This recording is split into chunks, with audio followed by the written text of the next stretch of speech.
Magandang araw. Dadako na tayo sa panibagong lesson natin sa Mech 1, Statics of Rigid Bodies. Ito yung tinatawag nating moment of a force. So, pag sinabi nating moment, may kinalaman to sa rotation. So, there is a force that is rotating to a single point or to a point, no? So, basically, napaka ah, dali lang nito kasi dalawang element lang kailangan mo, a force and a distance.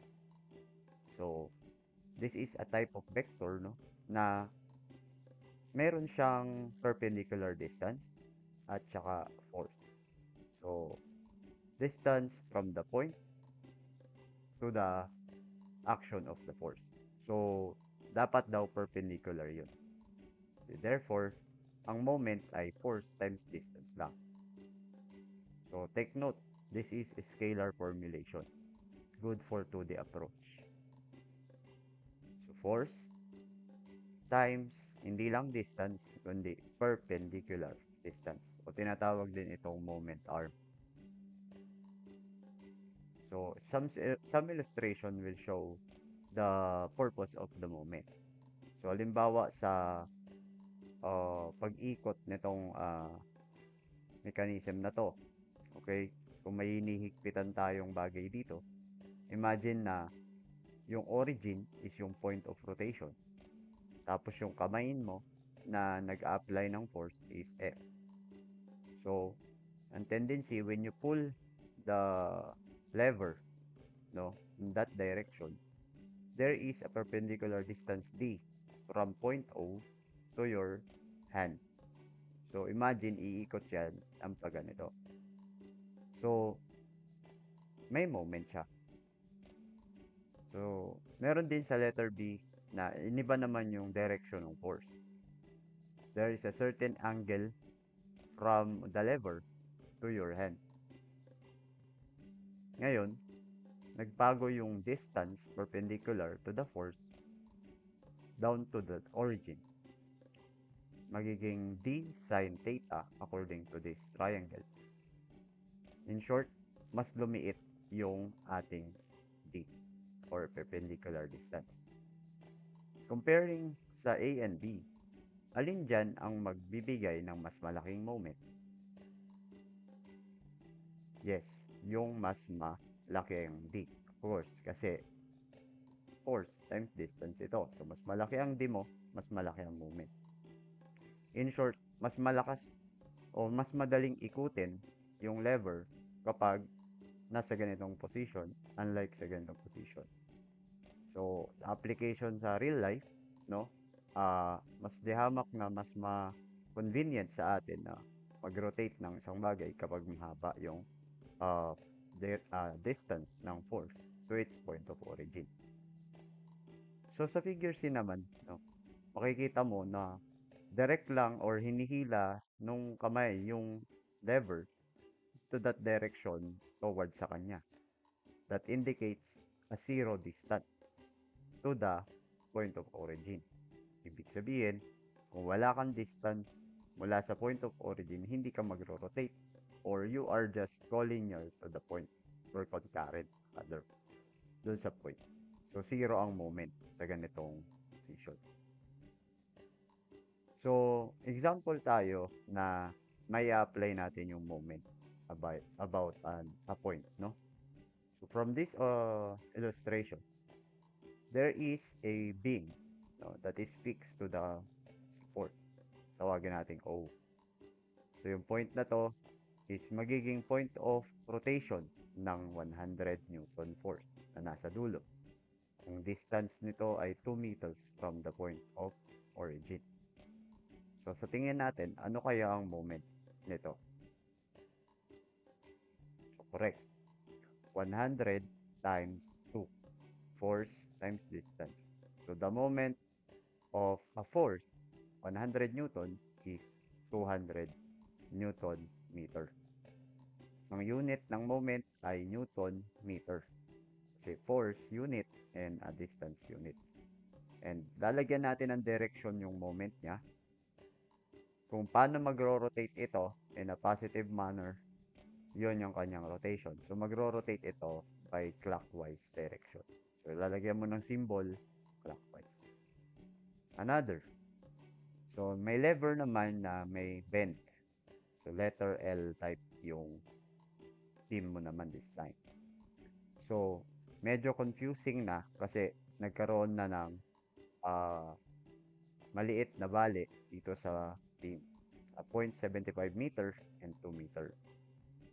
So, paano naman magro-rotate yung force na 50 Newton sa origin? Tandaan natin, ang principle is force times perpendicular distance. Meaning to say, yung 50 ay yung force. Pero yung distance niya perpendicular to origin is kukunin natin yung perpendicular to the force. So due to principle of transmissibility, pwedeng yung force natin ay dumaan sa line of action, no? Kahit saan position, basta nandun sa line of action ng force, pwede natin siya ilipat dito. As long as makuha natin yung perpendicular nito dun sa point of origin. Tapos sukatin natin yung distance na yon, which is nagre-reflect na 0.75 meter yon. Okay? So, ang moment of a force 50 is hindi 50 times 2, kundi hindi rin 50 times 2.75, kundi 50 times 0.75 lang. So, there is a 37.5 Newton meter moment. Okay? Madali lang yan. Next. So, sa lever na to, nagbago yung orientation, medyo dumami yung support. Nagkaroon tayo ng hinge support dito sa O and a roller here, no? So, medyo may bali yung ating beam dito na naka-incline ng 30 degree. 2 feet yung kanyang lever dito and 4 feet mula roller to hinge. So, determine the moment of a force about O. So, dito tayo mag-focus sa O. So, you need to place or you need to identify the force first. Yun nga yung 40 pounds na downward. So, paano to magro-rotate sa point O? Imagine, meron kang force downward at imagine mo lang din na para kang nagtatali ng string na perpendicular doon sa force papunta sa point of origin para mag-rotate. So, parang ang gagawin niya, magro-rotate siya. So, para ka nakakabuo ng circle, di ba? So, yung radius na yon ng circle is yung perpendicular distance. Sukatin lang natin yon and by geometry, okay, using plane geometry, kitang-kita natin at saka trigonometry, kitang-kita natin yung distance na yon. 4 feet plus this distance from roller to the force. And dahil may 30 degrees tayo dito, you can say that this is 2 cosine 30 feet.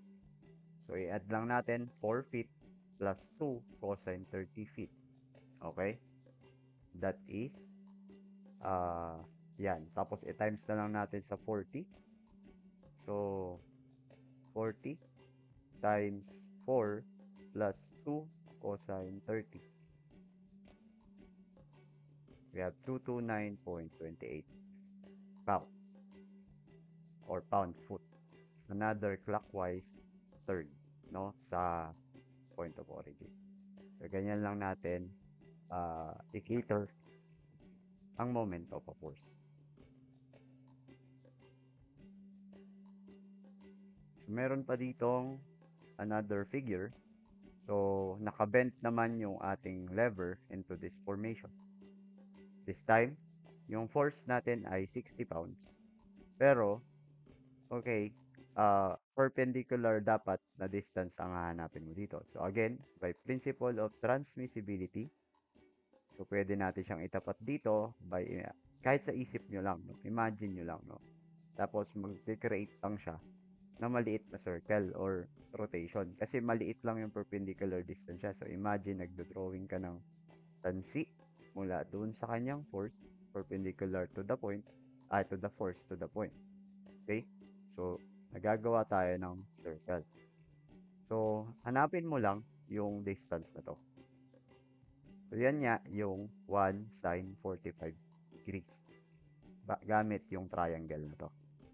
Okay? So, 1 yung hypotenuse, and then yung isang trigo, you can get this leg. So, 1 sine 45. At i-times na natin yung 60 pounds doon. So, we have 42.4 pound-foot.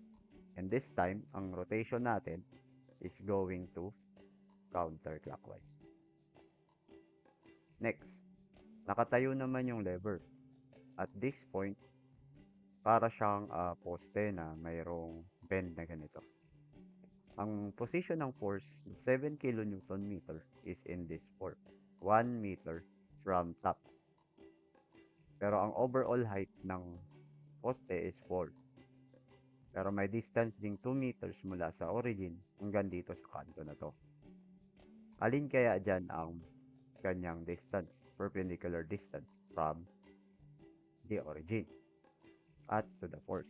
So again, imagine nyo lang, pwede nyo sa line of action ng force, pwede nyo ilipat yung force dito. Para tumapat dito, okay. So, yan, perpendicular distance. So, kunin lang natin pala itong distance ito. So, again, this is just 4 minus 1. So, this is 3 meters. Therefore, our moment of a force is 7 times 3. 21 kilonewton meter. And ang rotation nito ay clockwise. Ay counterclockwise, sorry. So, naintindihan na po ba? So, may mga real life application din tayo sa moment of a force. Kagaya ng naka-illustrate dito. As illustrated by the example problems, the moment of a force does not always cause a rotation. For example, the force F tends to rotate the beam clockwise about its force support at A. With a moment MA, F times dA, so yung dA ito, mula sa support, the actual rotation would occur if the support at B were removed. So, imagine kung wala itong support na to, pwede niyang ibaba or i-rotate, no? O yung beam natin sa ganitong direction. So, mariresist natin yung ganong effect kapag sinuportahan natin to. So, yan nga yung real life application natin, no? Kung bakit tayo may mga support sa mga beam structures and other structures. So, another is yung paggamit ng martilyo. So, asipin nyo na lang, kapag mas mahaba ang handle ng martilyo mo, at pag-remove ng pako, ay mas ma-convenient sa'yo na alisin ang pako. So, imagine na maiksi ang handle ng martilyo, tapos ka magbubunot ng pako. So, mas maliit ang distance ng application of force mula doon sa point of origin or point of rotation. Mas maliit yung moment o mas maliit yung kakayanan mo or capacity para maalis yung pako. Okay? So, cut muna natin dito at pag-aralan naman natin yung principle of moment sa susunod na video.